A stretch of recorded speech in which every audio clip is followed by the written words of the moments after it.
This channel supports Extra Life in its efforts to raise money for the Children's Miracle Network. For more information about how to donate and join in their efforts, go to the link displayed here. Extra Life. Play games, heal kids. What up, everybody? This is your boy Black Magus, and I was listening to this latest edition of Giant Bombcast. Some of you guys who are not familiar with it, Giant Bomb is a video game media website that I find very entertaining because these guys are a lot older. They have a little more mature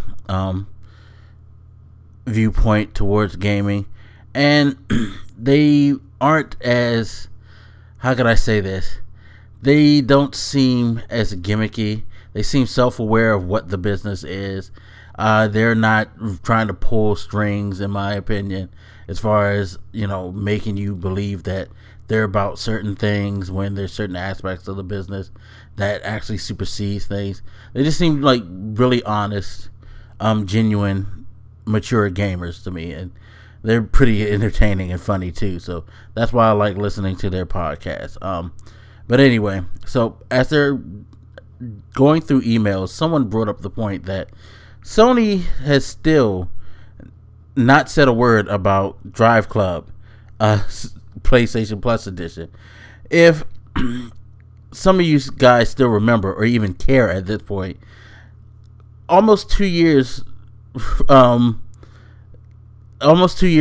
Sony, during their E3 conference, said that one of the first games to drop for the PlayStation 4 would be Driveclub, and that everybody would get a PlayStation Plus edition when the console launched. Now, that changed later on in the year, as Sony said that there'll be some delays to the game itself, so therefore we won't be getting the game or that PlayStation Plus edition on launch date. Okay, fair enough. So, release date finally comes for Driveclub, and there's no PlayStation Plus edition. Apparently, they were having some issues with the code or what have you. I forget exactly what the excuse was, but we had to wait a little longer for the PlayStation Plus edition. Well, that little while later is now moving on almost 2 years. It's almost the anniversary of that announcement because E3 is coming back around.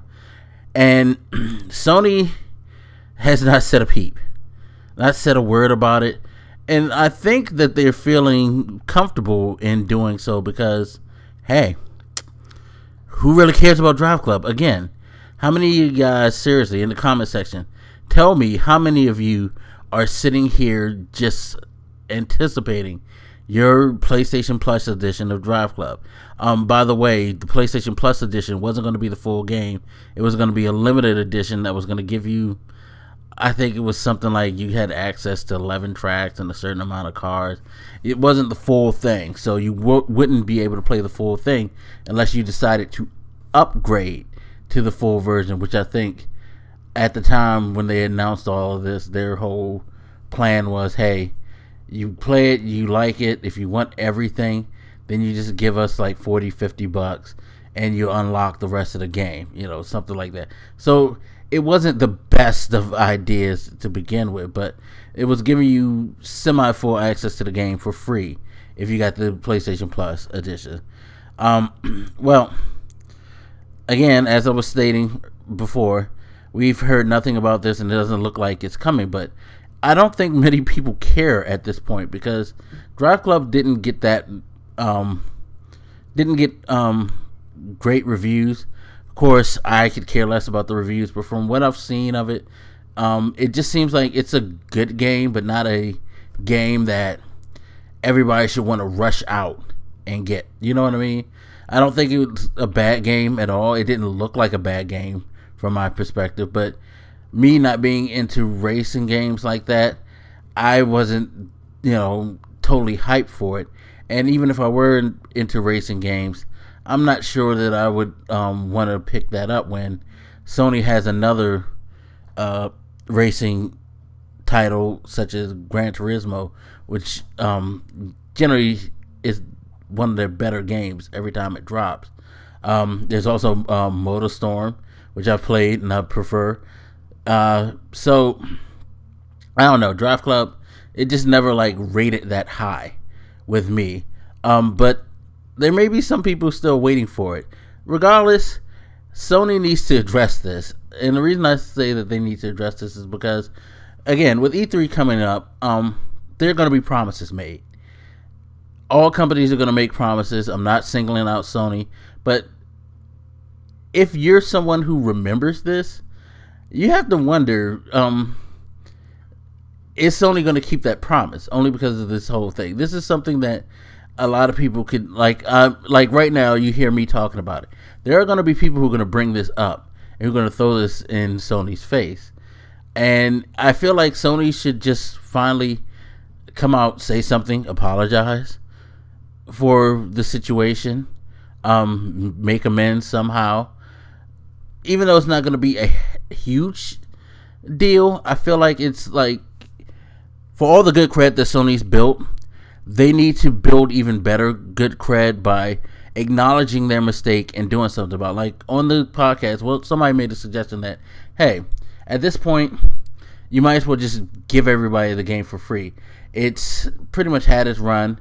I mean, it's getting decent sales, although I've seen it on sale for $20, brand new at GameStop at some point. But it's got decent sales. It's had a good year. It's made some money.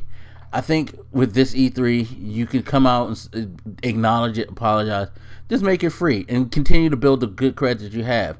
But thankfully for Sony, they haven't made too many big missteps, because if they've had a trail of errors over the past 2 years, they would have probably been in a position like Microsoft is, where no one would ever let them live down the things that they did wrong in 2013 by compounding certain mistakes with things like the Halo Master Chief Edition and things like that, you know. So we'll have to see.